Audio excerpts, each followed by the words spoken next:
Today was another strange day. I think I have a lot of strange days. When I say a strange day, it's like a day I can't quite put my finger on. Um, One of the things I found as I've been doing lived inquiry now for over 10 years, and I think actually I've been doing lived inquiry for like over 30 years. Just didn't know what it was called. Um, Trying to kind of learn from my life, you know. Um, my life as an experiment, whatever. Um, there are days when I grok what's going on. There are other days where I just, I have an idea what's going on. And then there's a day that stuff feels like something's happening, something, but I can't put my finger on it at all. That's what I call a strange day. Although sometimes a strange day is just bizarre stuff happening. But often the strange days are not just that or not even that at all, but it feels like some powerful stuff is happening, but I couldn't even articulate it to myself, let alone externally. But perhaps as I'm talking about it, maybe something will surprise me. Um, so I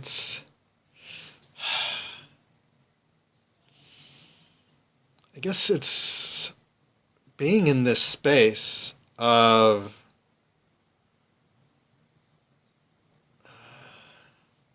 trying to cross that boundary from homelessness, um, non-manifesting, self-sabotaging, all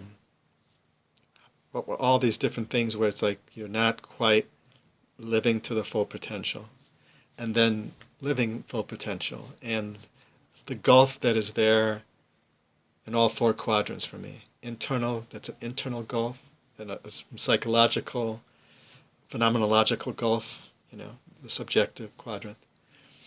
It's a physical gulf, obviously, because money is like bottom line, in this world of form, at this so far in the history of humanity. It may actually shift because once AI and robots come in, a lot of people are postulating that it'll be the end of work as we know it. So perhaps I'm just ahead of the curve and I'm waiting for that. I don't know. Although I work constantly, but it doesn't fit into any kind of category that is traditionally understood and paid for. Let's put it that way, or remunerated. So I've got those two quadrants. I've got the relational, which during this period, during this experimental period, I've come up against that how do I cross that relational bridge, that bridge that if people know I'm homeless, it's like I'm an untouchable. Even good people, I mean, that's how I was too. So I'm not, and I think we are attracted to people, to successful people. And it's like, I think it kind of, maybe it rubs off on people, maybe the energy. So I grok that. So it's not like, but then how do I shift into that energy field in the place I'm in? And how do I shift into it in an authentic way, not in a pretend way, like the last couple times I've been with people who didn't know I was homeless. It was weird, and I was feeling like I wasn't being authentic, so I said it. And then, of course, that may have destroyed those relationships. I don't know. But that's my projection. But then And once again, it would be hard not to have it destroy the relationships, just because it's it's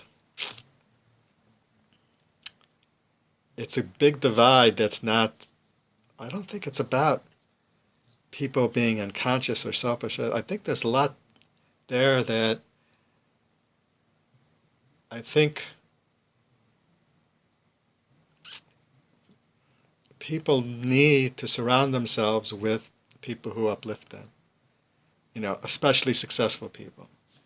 And I think that's like the key. And I think there is an energy about that. So I'm actually kind of recognizing that. So how can I not hold this label of homeless in my being and be able to not talk about it because it's not really who I am. So that's kind of what I've been playing with, but it's hard. It's like today I was speaking with a caseworker and we were talking about, that pretty soon I have to leave here where I'm at and talking about homeless shelters. And just the energy shift that I felt, the sinking down into the muck, it's just, and the fear and the sorrow, the sadness, just overwhelming. And then, the questioning of, then after that I was kind of like very emotional, like going, how can I cross this bridge? How can I shift to this different way of being, that I'm not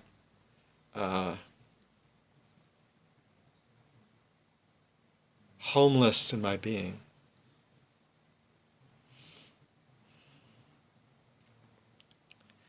And how can I manifest and how can I share my gifts and be able to survive?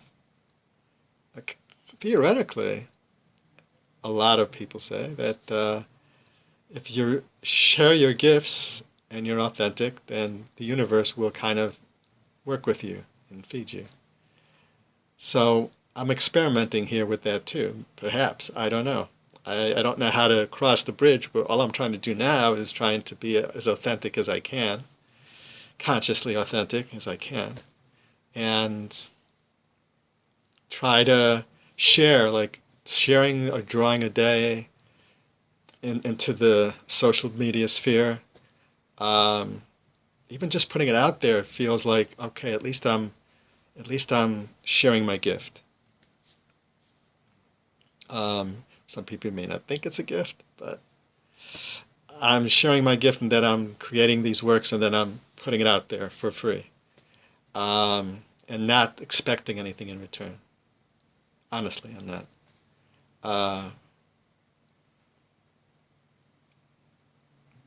I'm hoping from the universe that I'll find a way that something will happen here where I won't be in a homeless shelter or in the street.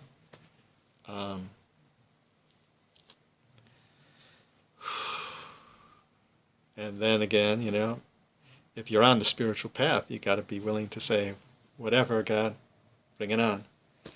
So there is part of me that's like going, okay,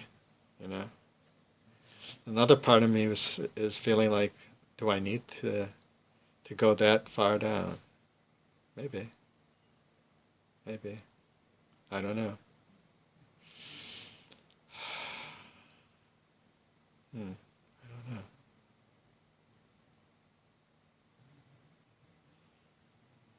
But I could recognize today that that something was happening because of these deep questioning and my experiences, and just for example talking about the homeless shelters and my experience of it. That's kind of a emotional kind of awareness that I was able to work with today. But I'm talking about the strangeness was also, it felt like other forces were at play, just beyond my grasp. And this could be total projection. It wasn't like magical stuff happen. Like some days it's miraculous, some days it really is. Course in Miracles, where heavy duty miracle shit happens. But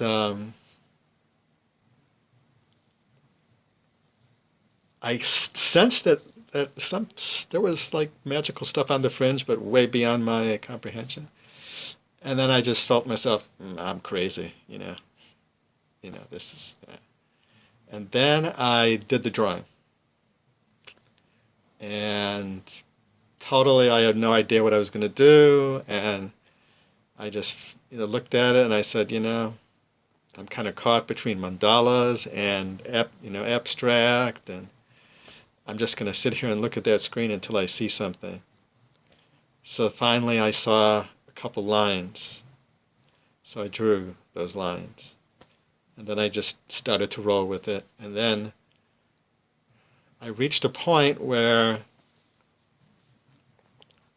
I finished all the layers. It felt like all the layers were finished, but then I was playing with the layers and I couldn't really feel like this was a good work, or this was actually about anything. And yet it felt finished at that stage. It felt like maybe I should take it into the next level of processing and see if something unfolds. So I saved it and I put it in to the next level of processing. But basically, I have 3 levels of processing. But the first is I create it in Autodesk Sketchbook for tablet.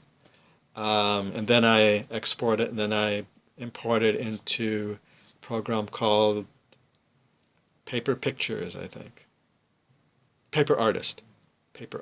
Love this program. On the Android, anyways. And then there I could play with different textures and tonal fields and all this stuff. So I took it into there and I was playing with it, and it's just nothing was hitting, man. Nothing was hitting. And then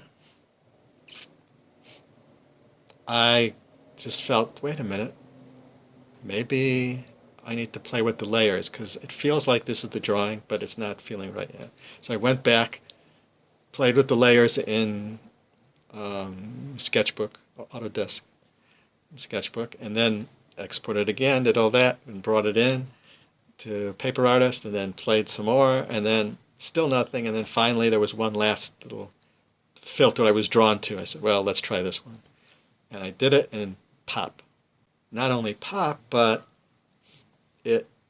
I got the title of it immediately. It was The Third Eye, and the resonance for me was fascinating, because The Third Eye is the name of a transmedia television series idea that I channeled using this new approach that I've developed from the research in integral cinema.